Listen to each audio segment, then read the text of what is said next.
ರಾಜ್ಯ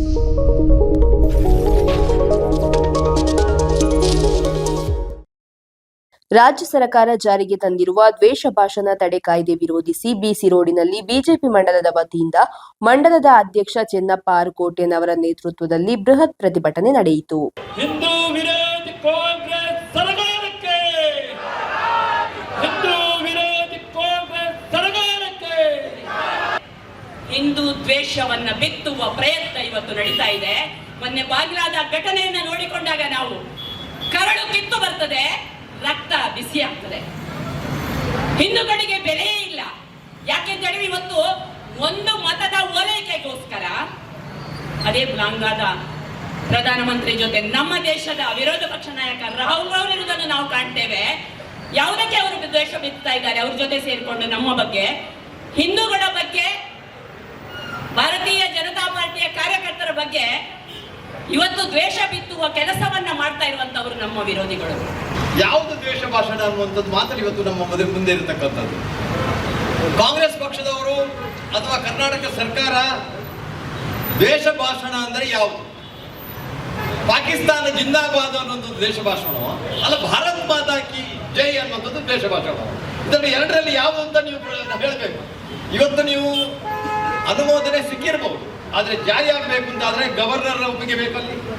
ಅಲ್ಲಿ ರಾಷ್ಟ್ರಪತಿ ಹೇಳಿದ್ರು, ಇವತ್ತಿನವರೆಗೆ ಅದು ಜಾರಿ ಆಗಿಲ್ಲ. ಪೊಲೀಸರ ಕೇಸ ಕಾಣಲಿಕ್ಕೆ ಆಗುದಿಲ್ಲ, ಹೆದರಬೇಡಿ ನೀವು, ಯಾಕಂದ್ರೆ ಅದು ಜಾರಿ ಆಗಬೇಕಷ್ಟೇ. ಈಗ ಈ ಕಾಂಗ್ರೆಸ್ ಅಂದ್ರೆ ಏನು ಅಂತ ನಮ್ಗೆ ಗೊತ್ತಿರಬೇಕು. ಶುರುವಿಗೆ ಕಾಂಗ್ರೆಸ್ ಅಂತ ಹೇಳಿದ್ರೆ ಅದಕ್ಕೆ ಚಿಹ್ನೆ ಕೈ. ಈ ಕೈಯಲ್ಲಿ 5 ಬೆರಳುಗಳಿದೆ ಅವರದ್ರಲ್ಲಿ. ಆ ಬೆರಳುಗಳ ಕೆಲಸ ಏನು ಅಂತ ಕೇಳಿದ್ರೆ ದೇಶದ ಅಭಿವೃದ್ಧಿ ಮಾಡುವುದಿಲ್ಲ, ದೇಶದ ಸಂವಿಧಾನದ ಬಗ್ಗೆ ಮಾತನಾಡುವುದಿಲ್ಲ, ಅದು ಅದರ ಆ ಪ್ರಕಾರ ಹೋಗುದಿಲ್ಲ. ಅದರ ಕೈಯಲ್ಲಿ ಹಿಡಿದ ಕತ್ತರಿ ಮಾತ್ರ. ಅವತ್ತಿನಿಂದ ಇವತ್ತಿನವರೆಗೆ 60 ವರ್ಷಗಳ ಕಾಲವರೆಗೆ ದೇಶದ ಎಲ್ಲ ಅಭಿವೃದ್ಧಿಗೆ ಕತ್ತರಿ ಹಾಕಿದವರು ಇದೇ ಕಾಂಗ್ರೆಸ್. ಈ ದೇಶದಲ್ಲಿರತಕ್ಕಂಥ ಬಹುಸಂಖ್ಯಾತ ಹಿಂದೂಗಳನ್ನು ಯಾವ ರೀತಿ ವಿಭಜನೆಯನ್ನು ಮಾಡಬೇಕು, ಅವರ ಒಗ್ಗಟ್ಟನ್ನು ಯಾವ ರೀತಿ ದಮನ ಮಾಡಬೇಕೆನ್ನುವಂಥ ಕಾಯ್ದೆಗಳನ್ನೇ ಈ ದೇಶದಲ್ಲಿ ಜಾರಿ ಮಾಡಿಕೊಂಡು ಹಿಂದೂಗಳ ವಿರುದ್ಧ, ಹಿಂದೂ ಸನಾತನ ಸಂಸ್ಕೃತಿ ವಿರುದ್ಧ ದಾಳಿ ಮಾಡತಕ್ಕಂತಹ ಒಂದು ಟೂಲ್ ಕಿಟ್ ಅನ್ನು ಈ ಕಾಂಗ್ರೆಸ್ ವಿರೋಧಿ ಸರ್ಕಾರಗಳು ಮಾಡ್ತಾ ಬರ್ತಾ ಇರ್ತಿದ್ವು. ಬಂಧುಗಳೇ, ಇವತ್ತು ಈ ಕಾಯ್ದೆ ಏನಾದರೂ ಜಾರಿಯಾದ್ರೆ ಮೊದಲಿಗೆ ಬಂಧನ ಮಾಡಬೇಕಾಗಿರುವಂತದ್ದು ಈ ರಾಜ್ಯದ ಮುಖ್ಯಮಂತ್ರಿಯನ್ನ ಏಕೆ ಬಂಧನ ಮಾಡಬೇಕು?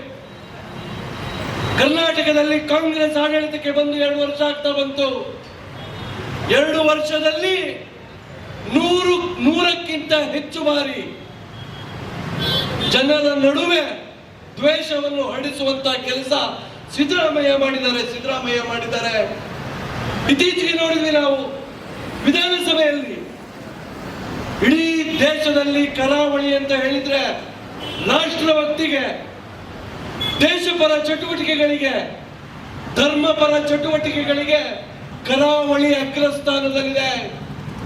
ಕಾಂಗ್ರೆಸ್ನ ಅಯೋಗ್ಯ ಮಂತ್ರಿ ಹೇಳ್ತಾನೆ, ಏನ್ ಹೇಳ್ತಾರೆ? ಕರಾವಳಿ ಅಂತ ಹೇಳಿದ್ರೆ ಬೆಂಕಿ ಹಚ್ಚುವವರು ಅಂತ. ಯಾವುದು ಸ್ವಾಮಿ ದ್ವೇಷ ಭಾಷಣ? ಅವನನ್ನು ಅರೆಸ್ಟ್ ಮಾಡಿದ್ರ? ಅವನ ಮೇಲೆ ಕೇಸ್ ಹಾಕ್ಲಿಲ್ಲ. ಭಾರತೀಯ ಜನತಾ ಪಾರ್ಟಿಯ ಹೋರಾಟಕ್ಕೆ ನರೇಂದ್ರ ಮೋದಿ ಅವರಿಗೆ